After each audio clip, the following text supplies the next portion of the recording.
Барлықтарыңызға сәлем. Бүгінгі видео Қазақстан ұлттық құрамасының ең үздік ойыншысы Бауыржан Исламханға арналады. Бауыржан керемет ойын өрнегін көрсетіп жүрсе де, ешқашан чемпион болып көрмеген Ройс сияқты. Әр сезон сайын өз мәресін екінші орынмен аяқтаған. Бірақ 2023 жылы ордабасы сапына қосылып, өзінің алғашқы чемпиондығына қол жеткізді. Бірақ менің ойымша, чемпиондық Бауыржан үшін аз. Сондықтан да мен Бауыржанды қайта 24 жасына оралтып мансап ашатын боламын. Және барынша Бауыржанға көп трофейді жеңуге тырысатын боламын. Ендеше алғашқы маусымға кеттік. Бауыржан Исламхан өзінің алғашқы маусымында австриялық Лустенау клубына қосылды. Және оны сатып алу үшін клуб 1 миллион евроны төледі. Бауыржан Исламханның реңтегі 58 және оның позициясы орталық жартылай қорғаушы. Исламхан өзінің алғашқы ойынын Тирол клубына қарсы өткізеді.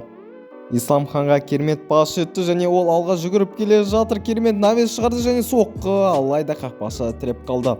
Доп қазір Исламханда, керемет пас бере алды және қайтадан доп Исламханда және соққы жасауға болады. Соққы, алайда қақпашы құтқарды. Қазір командаластары керемет пастасып жатыр және доп Исламханға жетті. Керемет бір ойыншыны алдады. Енді қазір навес шығарды. Через себя тепті, бірақ қақпашы құтқарды.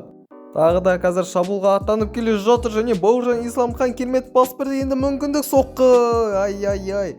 Ойын өкінішке орай 0-0 есебімен аяқталды, алайда Бауыржан бұл ойында өте керемет ойын өрнегін көрсете алды.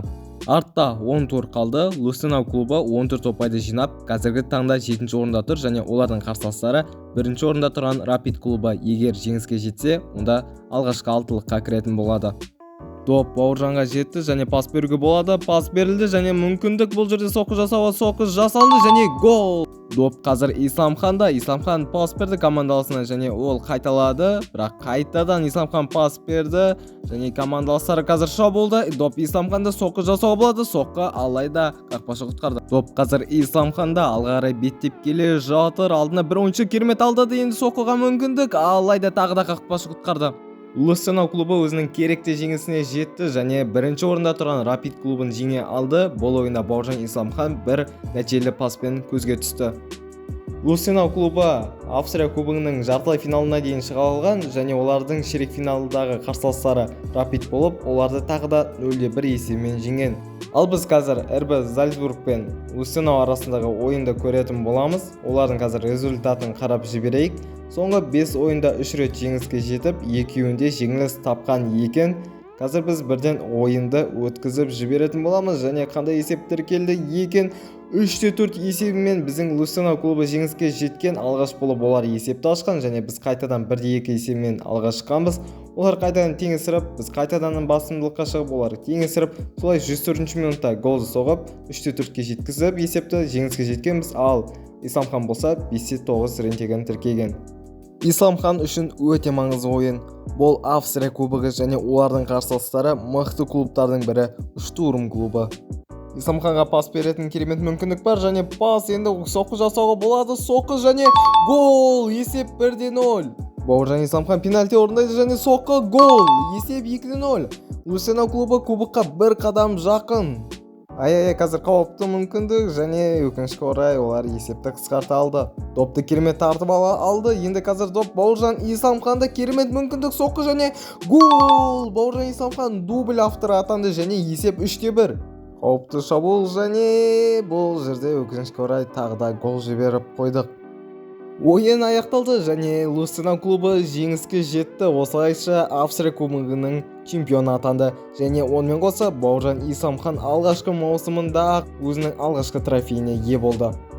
Ал лигаға келсек, Лустенау клубы 33 ұпайды жинап, 4-ші орынды иеленіп, плей-офф кезеңіне өтті және плей-офф кезеңінде олар тағы да 4-ші орынды иеленді.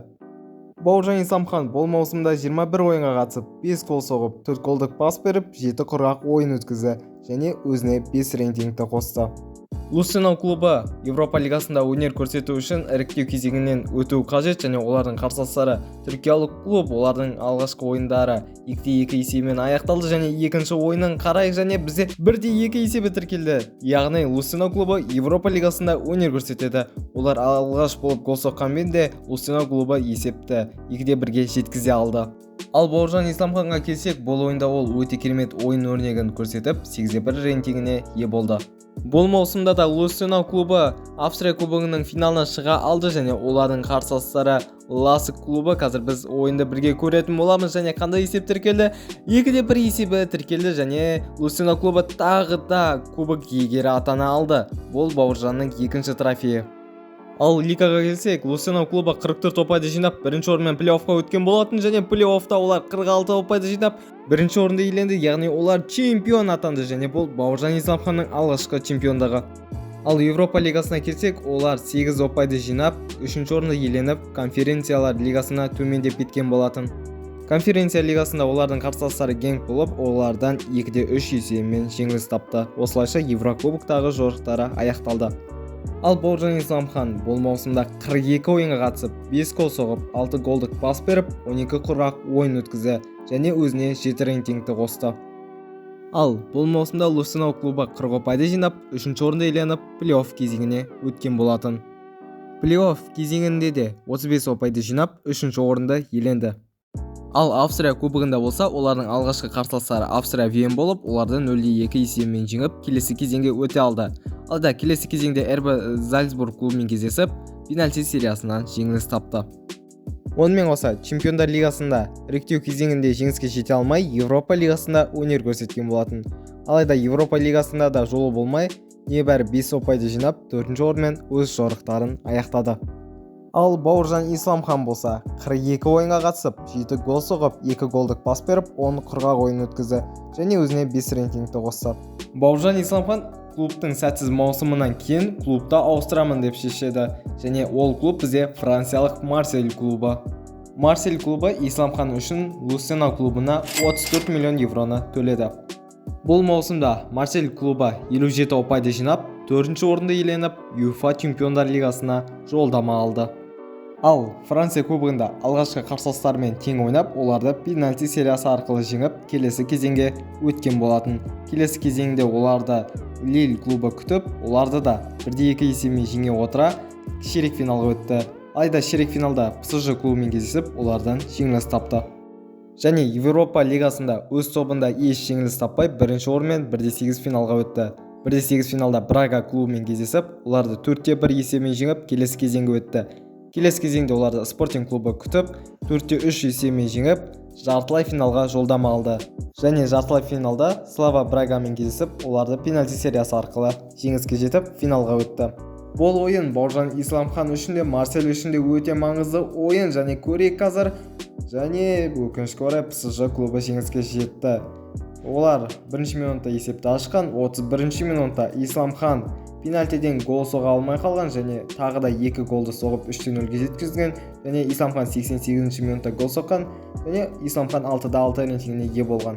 Бұл маусымда Исламхан 49 ойынға қатысып, 24 гол соғып, 12 голдық пас беріп, 10 құрғақ ойынды өткізді және өзіне 7 рейтингті қосты.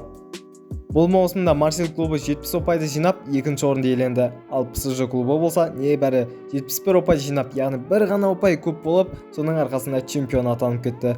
Ал Франция кубогына келсек, олардың алғашқы қарсыластары Лион болып, оларды 3-2 есебімен жеңіп, келесі кезеңге өтті. Келесі кезеңде Клермон Футпен кездесіп, оларды пенальти сериясы арқылы жеңіске жетіп, ширек финалға жолдама алды.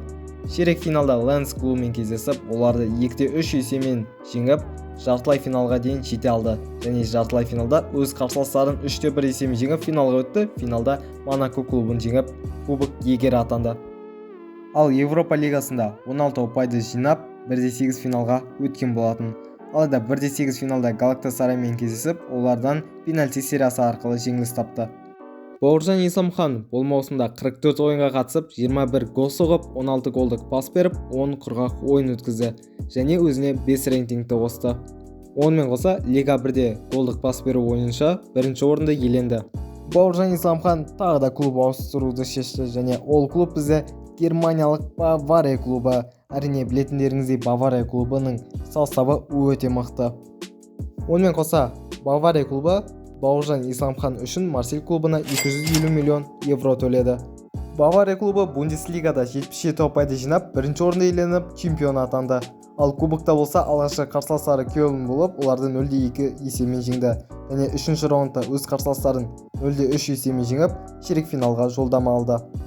Ширек финалда өз қарсыластарынан 0-2 есебімен басым түсіп, келесі кезеңге өтті және келесі кезеңде де өз қарсыластарын 0-2 есебімен жеңіп, финалға өткен болатын.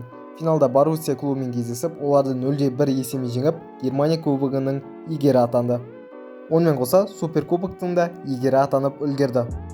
Ал Чемпиондар лигасында өз тобында 12 ұпайды жинап, келесі кезеңге өткен болатын. Келесі кезеңде қарсыластары Наполи болып, оларды 4-3 есебімен жеңе отыра, ширек финалға өтті.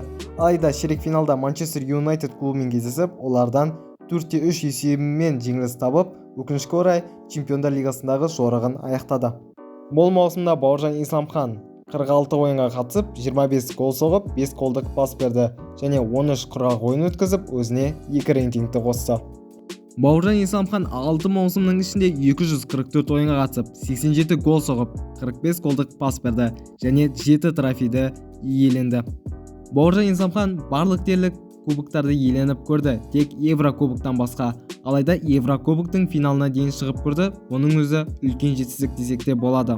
Осымен видео аяқталды. Егер де тағы да осындай видео күтсеңіздер, осы видеоның астына 300 лайкты жинап тастаңыздар, сол кезде мен тағы осындай видеоны салатын боламын. Ендеше сау болыңыздар.